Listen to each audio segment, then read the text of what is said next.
হাউজে কাউসারে যাবেন, একবার সিরাতে যাবেন, একবার পুলসিরাতের দিকে, একবার হাউজে কাউসারের দিকে পাগলের মতো দৌড়াতে থাকবেন।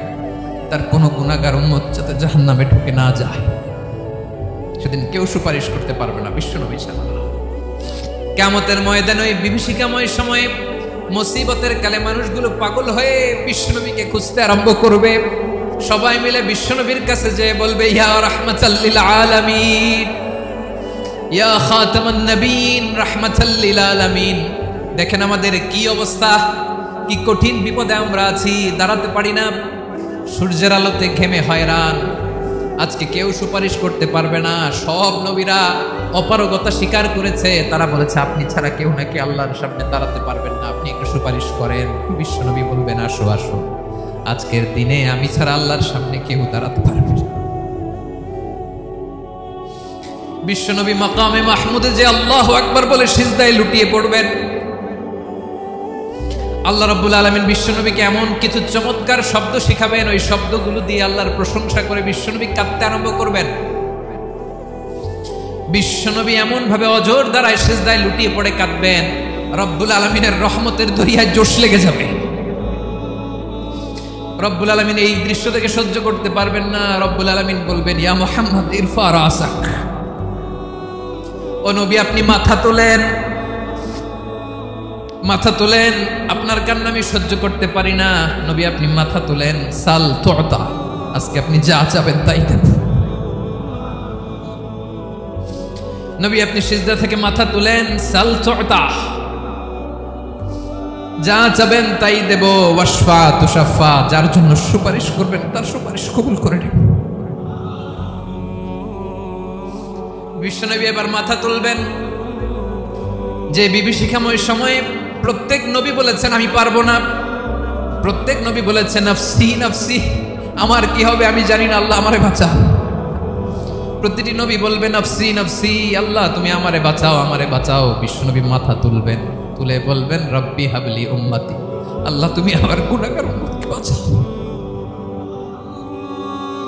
এই দুনিয়ার বুকে রব্বুল আলামিন সব নবীকে একটা করে দাওয়া মুস্তাজাবা দিয়েছেন, মানে যে দোয়া করলে কবুল হয়ে যায় সাথে সাথেই।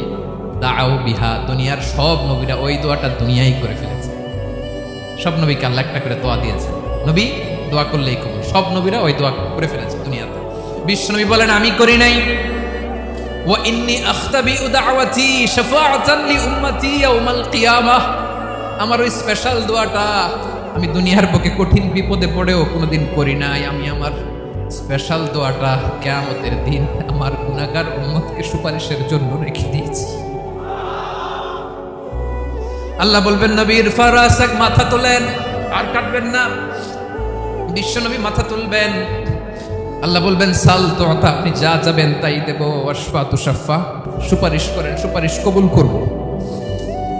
বিশ্বনবী বলবেন আল্লাহ ওই স্পেশাল দোয়াটা দুনিয়াতে করি নাই, আজকে আমি তোমার দরবারে দাঁড়িয়ে কিয়ামতের দিন ওই দোয়াটা করছি। আল্লাহ আমার যে উম্মতের হৃদয়ে যাররা পরিমাণ ঈমান আছে, আমার একটা উম্মতকেও তুমি জাহান্নামে ঢোকাতে পারবা না।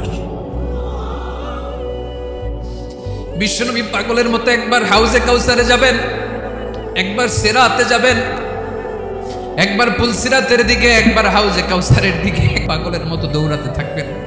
তার কোনো গুনাহগার উম্মত যাতে জাহান্নামে ঢুকে না যায়, সেদিন কেউ সুপারিশ করতে পারবে না বিশ্বনবী সাল্লাল্লাহু আলাইহি ওয়াসাল্লাম।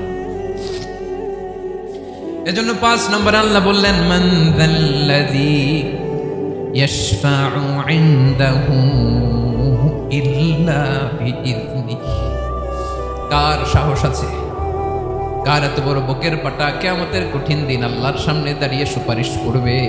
কারো ক্ষমতা নেই, কারো ক্ষমতা নাই। বিশ্বনবী সেদিন সিজদায় পড়ে উম্মতের জন্য কাঁদবেন, সবাই কাঁদবে নাফসি নাফসি, আল্লাহ আমারে বাঁচাও, আল্লাহ আমারে বাঁচাও। বিশ্বনবী বলবেন উম্মতি উম্মতি, বিশ্বনবী আমার জন্য কাঁদবেন, আপনার জন্য কাঁদবেন, আমাদের জন্য সেদিন কেঁদে কেঁদে জাহান্নামের দরজায় দাঁড়িয়ে আমাদেরকে টেনে টেনে জান্নাতে ঢুকাবেন। এজন্য এই বিশ্বনবীর ভালোবাসা যেন আমাদের হৃদয়ে ভরপুর থাকে। আমার ভাইয়েরা, প্রতি শুক্রবার বিশ্বনবীর উপরে বেশি বেশি যেন আমরা দুরূদ পড়ি। আমরা যখন বিশ্বনবীর সালাম দেই, দুরূদ পড়ি, একদল স্পেশাল ফেরেশতা আছে যারা বিশ্বনবীর দুধটা নিয়ে সরাসরি বিশ্বনবীর রওজায় যায়, যে বলে অমুকের বেটা অমুক আপনারে সালাম দিয়েছে। বিশ্বনবী নিজ কবরের থেকে নিজেই সালামের উত্তর দেয়। বিশ্বনবীর ভালোবাসা যেন আমাদের হৃদয়ে থাকে, বিশ্বনবীর সুন্নাহ দিয়ে যেন আমাদের জীবনটাকে সাজাই, পারা যাবে ইনশাআল্লাহ। বিশ্বনবীর ভালোবাসা ছাড়া কেউ জান্নাতে ঢুকতে পারবে